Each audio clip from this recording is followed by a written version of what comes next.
સીબીઆઈએ દિલ્હીના કથિત દારૂ કૌભાંડ કેસમાં બીઆરએસ નેતા કે કવિતાની ધરપકડ કરી છે. કવિતા હાલમાં ન્યાયિક કસ્ટડીમાં છે અને તિહાડ જેલમાં બંધ છે. કવિતાની સીબીઆઈએ જેલમાં પૂછપરછ કરી હતી. કવિતાની એન્ફોર્સમેન્ટ ડિરેક્ટોરેટ દ્વારા 15 માર્ચે કથિત કૌભાંડ સાથે જોડાયેલા મની લોન્ડરિંગ કેસમાં ધરપકડ કરવામાં આવી. રાજ્યમાં ફરી કમોસમી વરસાદની હવામાન વિભાગ દ્વારા આગાહી કરવામાં આવી છે. વાત જાણે એમ છે કે હવામાન વિભાગ દ્વારા વેસ્ટર્ન ડિસ્ટર્બન્સને કારણે રાજ્યમાં 3 દિવસ વરસાદની આગાહી આપવામાં આવી છે. આ સાથે વરસાદને કારણે તાપમાનમાં 2 થી 3 ડિગ્રીનો ઘટાડો થશે. રક્ષામંત્રી રાજનાથસિંહે પાકિસ્તાનને આતંકવાદનો ખાત્મો કરવા માટે મદદની ઓફર કરી છે. તેમણે કહ્યું કે જો પાકિસ્તાન આતંકવાદને નિયંત્રિત કરવામાં અસમર્થ લાગે છે તો ભારત આતંકવાદને રોકવા માટે તેનો સહયોગ કરવા તૈયાર છે. લોકસભા ચૂંટણી પહેલા કોંગ્રેસને સૌથી મોટો ઝટકો લાગ્યો છે. વાત જાણે એમ છે કે કોંગ્રેસના પૂર્વ રાષ્ટ્રીય પ્રવક્તા રોહન ગુપ્તા ભાજપમાં જોડાઈ ગયા છે. આ અગાઉ 22 માર્ચે રોહન ગુપ્તાએ કોંગ્રેસમાંથી રાજીનામું આપ્યું હતું. રોહન ગુપ્તાએ લોકસભા ચૂંટણી લડવાનો ઇનકાર પણ કર્યો હતો.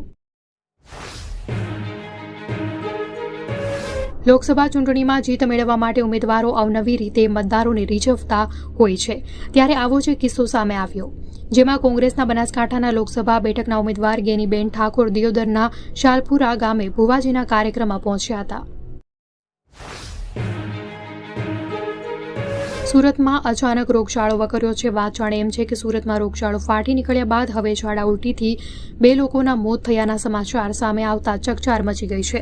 પ્રાથમિક માહિતી મુજબ સચિન જીઆઈડીસી વિસ્તારમાં અને ગોડાદરા વિસ્તારમાં 2 વ્યક્તિના મોત થયા. અમદાવાદીઓ માટે મોટા સમાચાર સામે આવ્યા છે. અમદાવાદની 60 જેટલા રૂટ પર ડબલ ડેકર બસની સોગાત મળશે. વાસણાથી ચાંદખેડાના રૂટ પર ડબલ ડેકર શરૂ કર્યા બાદ હવે બીજા રૂટ પર પણ ડબલ ડેકર બસો ચાલશે. પીએમ મોદીને મળવા આવી રહ્યા છે એલન મસ્ક. ₹4,000 કરોડના રોકાણનું લક્ષ્ય.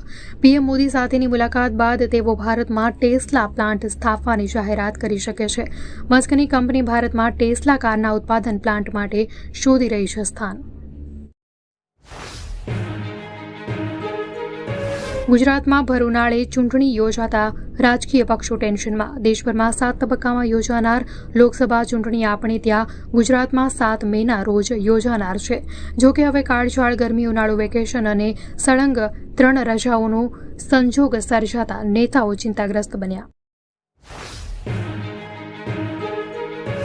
કેલિફોર્નિયાની પ્રીમિયમ ટેક બ્રાન્ડ એપલે યુઝર્સને ખતરનાક માલવેર એટેકની ચેતવણી આપી છે. કંપનીએ કહ્યું છે કે ભારત અને અન્ય 981 દેશોમાં સ્માર્ટફોન યુઝર્સ પર સ્પાયવેરની મદદથી હુમલો કરવામાં આવી રહ્યો છે. આ માલવેર એટેક દ્વારા હુમલાખોરોને યુઝર્સના ડિવાઇસની એક્સેસ મળી જાય છે અને તેમને નુકસાન થઈ શકે.